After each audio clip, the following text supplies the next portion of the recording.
Très cher auteur de l'œuvre Économie de l'orateur, soyez bénis de là où vous êtes. Je parle bien évidemment de monsieur Samuel Bignot. Très chers téléspectateurs, j'imagine que je n'ai pas besoin de dire que le silence se fasse vu que vous n'êtes pas là mais plutôt de l'autre côté de l'écran. Alors recevez mes vives salutations. C'est votre honorable oratrice Hamra Fane de la région de l'Adamawa dans le département du Mbéré. Élève au lycée classique et moderne de Miganga en classe de 3e bilingue chinois. Là maintenant, je suis sur le point de débuter un faux dilemme parfait. Je dis cela pourquoi? Parce que le téléphone n'est ni un problème ni une solution en soi. C'est un amplificateur. Il amplifie ce qu'on en fait de lui. L'avenir ne dépend pas forcément de l'objet lui-même en question, non, mais il dépend de l'utilisateur, de comment on l'utilise, de qui tient la manche. D'une part, nous savons tous et nous sommes au courant que le téléphone pose plusieurs risques majeurs, surtout lorsqu'on le laisse dériver. Premièrement, nous avons l'atrophie, l'attachement de l'humain.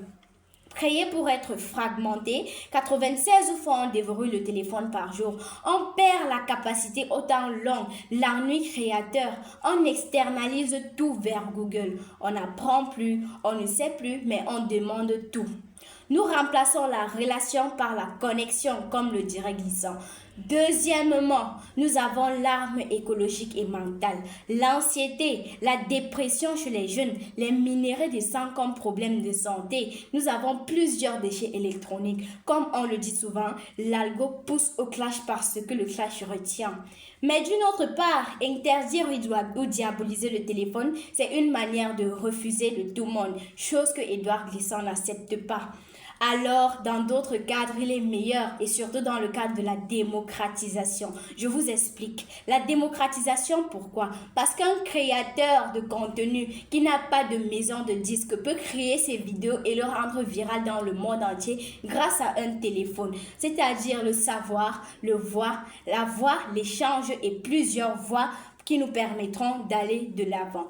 Étant également un outil de relation glissantelle, comme je l'ai nommé, le téléphone permet également la créolisation.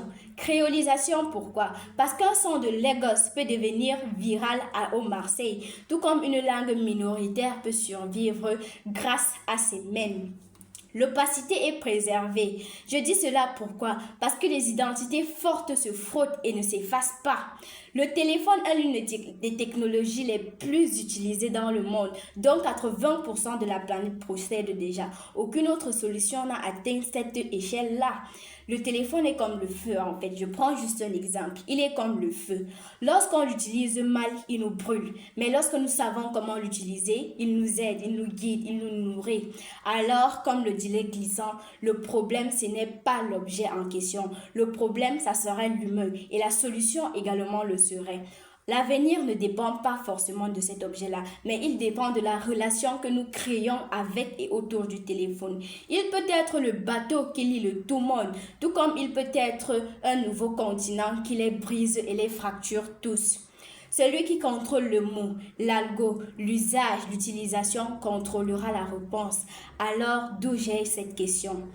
Qui contrôlera le téléphone? Si c'est nous, alors c'est une solution. Mais si c'est lui, c'est un problème. Pourquoi? Parce qu'il va nous noyer, il va mal nous mener. Alors, contrôlons-le. Surtout, n'oubliez pas de liker la vidéo, de vous abonner et de partager. C'était votre honorable Hamra Fane, ou bien, si je peux me permettre, votre petite couleur rouge. Bisous, à la prochaine.